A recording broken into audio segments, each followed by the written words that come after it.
샬롬, 말씀과 함께 연휴를 시작해 볼까요? 기도합니다. 사랑하는 주님 감사합니다. 하나님 말씀 앞에 있는 것, 그것이 내 삶을 바꾸는 기회이고 또 은혜의 시간인 것을 인정하며 고백합니다. 오늘도 말씀으로 가르치실 주님을 기대합니다. 예수님의 이름으로 기도합니다. 아멘. 우리가 살다 보면 계산을 아무리 해봐도 이걸로는 턱없이 부족하다, 이럴 때가 있잖아요. 그게 무슨 돈의 문제만은 아니잖아요. 어떤 땐 진짜 통장 잔고가 그렇게 바닥날 때가 있는가 하면, 또 어떤 때는 내 체력도 그렇게 바닥이 나서 이제 뭘 못하겠다. 어떤 때는 정신력이죠. 내가 이런 상태로는 아무것도 못하겠어. 또 관계 안에서 나는 많이 사랑하고 싶은데 내가 가진 사랑의 용량은 제한이 있잖아요. 이젠 더 못 품어주겠다, 이런 생각을 하게 될 때가 있죠. 계산기를 두드리면 답이 안 나오는 그런 현실 앞에서 어쩌면 우리가 선택할 수 있는 가장 쉬운 선택은 포기하는 것일 거예요. 그만하자, 여기까지. 요한복음 6장 1절에서 15절, 오늘 본문이거든요. 우리가 잘 아는 보리떡 5개, 물고기 2마리 이야기입니다. 자, 오늘 본문을 통해서 예수님은 많은 사람을 먹이십니다. 빈들에서 펼쳐진 놀라운 기적 이야기인 동시에 이 이야기를 통해 주님은 우리의 눈을 열어주고 싶으신 것 같아요. 오늘 본문의 이야기를 좀 잘 들어보시고 나의 눈을 어떻게 열어주실지 기대해 보시죠. 말씀 듣고 올게요. 제6장. 그 후에 예수께서 디베랴의 갈릴리 바다 건너편으로 가심에 큰 무리가 따르니 이는 병자들에게 행하시는 표적을 보았음이로라.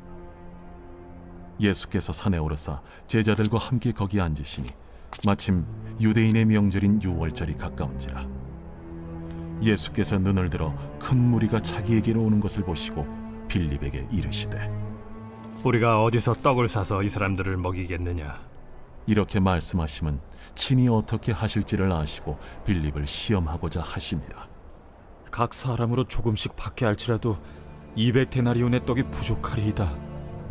제자 중 하나 곧 시몬 베드로의 형제 안드레가 예수께 여짜오되, 여기 한 아이가 있어 보리떡 5개와 물고기 2마리를 가지고 있나이다.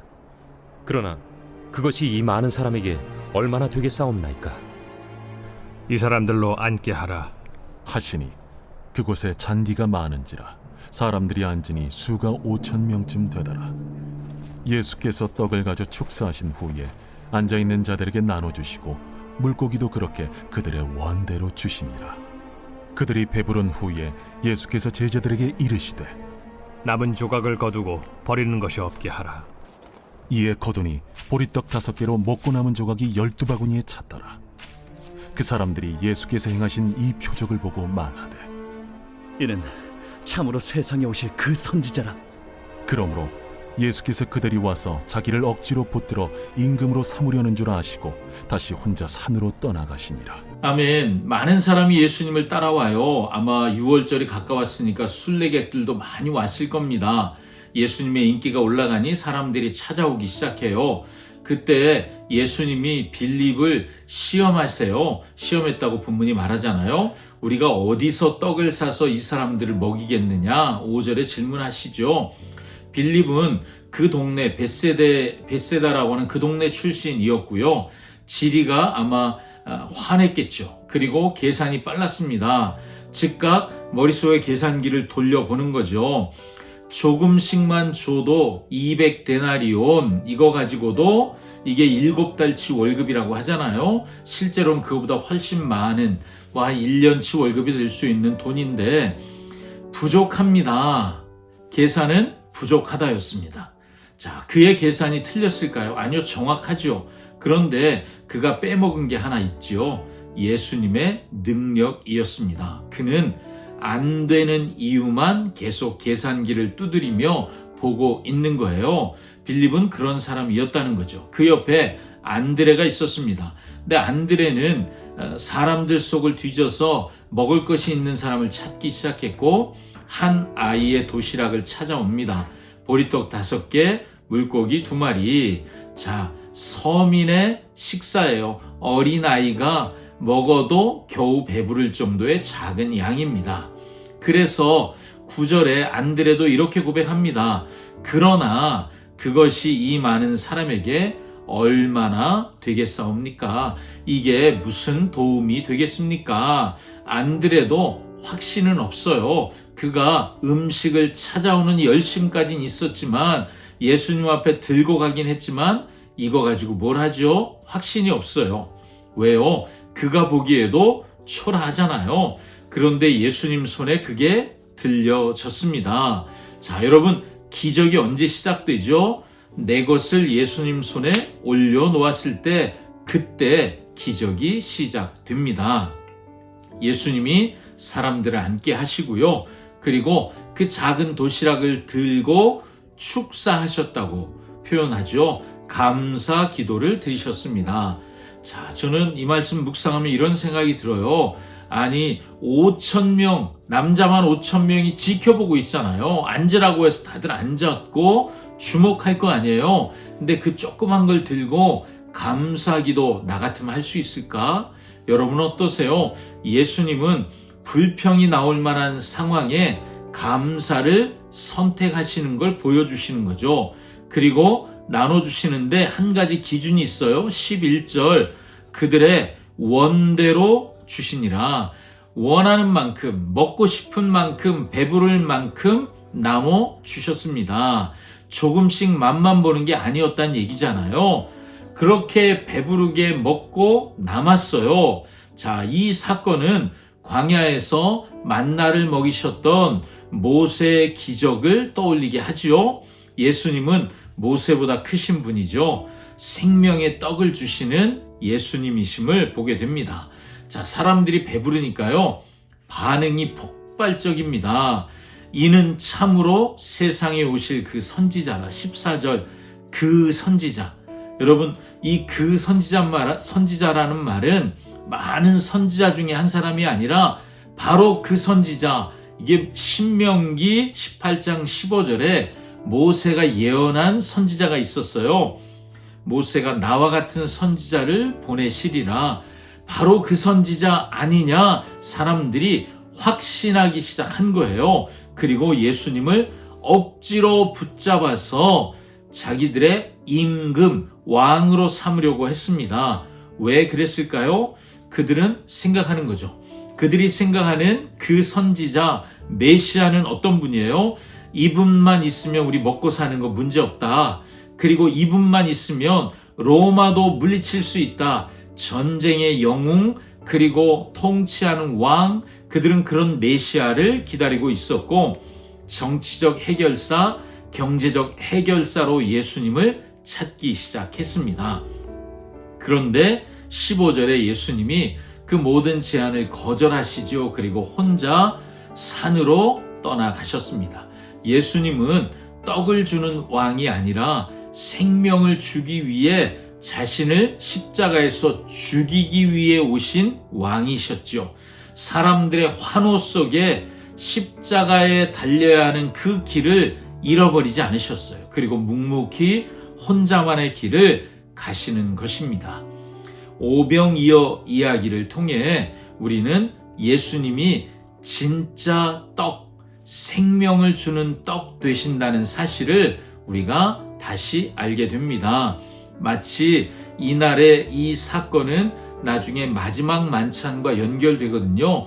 예수님이 떡을 떼고 이게 떡이 부서져야 5,000명을 먹일 수 있는 것처럼 십자가에서 자신의 몸을 찢으셔야 온 인류를 먹이고 살리시는 생명의 떡이 되시는 거죠. 요한복음을 처음 읽고 있는 사람들 회당에서 쫓겨나고 로마 황제를 믿지 않는다는 이유로 종교적인 핍박이 극심한 시대를 살고 있습니다. 경제적으로도 너무너무 어려웠습니다. 그들에게 이 오병이어 사건은 어떤 의미였을까요? 우리가 수적으로도 부족해서 나라에 영향을 줄 수 없을 것 같고, 그리고 가진 것도 없고 경제적으로도 열악해서 그래서 우리도 내놓을 게 없는데 예수님의 손에 들린 보리떡 5개처럼 그렇게 예수님 손에 붙들리기만 하면 우리가 온 나라와 열방을 복되게 하는 사람 될 수 있구나, 이 생각을 했겠죠. 우리가 가진 작은 것이라도 내놓으면 주님은 그것을 마음껏 사용하시겠구나 하는 것을 생각했겠죠. 세상은 여전히 배부르게 해줄 왕을 찾고 있구나. 그렇지만 지금 요한복음을 읽고 있는 공동체는 생각하겠죠. 우리는 그 모든 것을 포기하고 회당에서 쫓겨나고 핍박을 견디며 진짜 생명의 떡 되시는 예수님을 제대로 따라가는 사람 맞구나, 이 생각을 하고 있을 겁니다. 자, 여러분, 인생의 들을 살다 보면 우리도 결핍의 시간이 있습니다. 그때 여러분 어떻게 반응하십니까? 빌립처럼 돈이 없습니다, 불가능합니다 라고 우리의 계산기만 두드리며 불가능하다고 절망하십니까? 아니면 오늘 안드레가 그렇게 했던 것처럼 작고 초라한 것이지만 일단 주님 손에 한번 맡겨 보십니까? 내 재능이 보잘것없어 보이고 내 시간이 지극히 제한적인 일부의 시간만 드리고 내가 가진 많은 것이 없어서 작은 물질을 주님 손에 드리는데 여러분 5,000명을 먹이는 기적이 됩니다. 나 한 사람의 영향력은 작아 보여요. 그런데 나를 통해 예수님을 만나는 또 다른 누군가는 나와 다른 영향력이 있는 사람일 수 있죠. 하나님은 나를 통해 그를 부르시고 계실 수 있습니다. 또 하나 기억해야 할 것은 우리에게 예수님은 어떤 분이십니까? 그냥 두드리면 튀어나오는 도깨비 방망이처럼 날 채워주길 원하는 그런 분이십니까? 아니면 예수님이 내 생명의 떡을 채우실 구세주라고 여러분 믿고 계십니까? 오늘 생명의 떡 되시는 예수님 한 분으로 만족하는 하루 되시기를 축복합니다. 연휴 기간 나의 작은 섬김과 헌신을 통해 많은 사람을 부요하게 하는 축복의 통로 되시기를 축복합니다. 기도합니다. 사랑하는 주님, 오병이어의 기적으로 그 빈 들판을 천국 잔치로 바꾸셨던 주님을 찬양합니다. 빌립처럼 안 되는 이유만 찾아내는 저의 불신앙을 회개합니다. 안드레처럼 작은 것이지만 예수님 손에 올려놓는 믿음을 주시옵소서. 내 삶이 배부름이 아니라 생명의 떡 되시는 예수님 그분을 갈망하는 삶이 되기를 원합니다. 예수님의 이름으로 기도합니다. 아멘. 아멘. 말씀과 함께 행복한 오늘 하루 또 한 주간 되십시오. 샬롬.